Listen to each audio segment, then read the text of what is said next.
তোমরা সকলেই আমার আগের পার্টে ক্লে দিয়ে বানানো হাড়ের বেস তৈরিটার ভিডিও নিশ্চয়ই দেখেছো।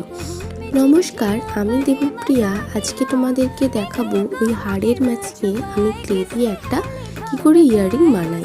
ইয়াররিংটা আমি খুব বেশি বড় করছি না, কারণ বড় ইয়াররিং আমার মুখে ঠিক ম্যাচ করে না, সেই জন্য আমি ছোটো উপায়েই বানাচ্ছি ইয়াররিংটা।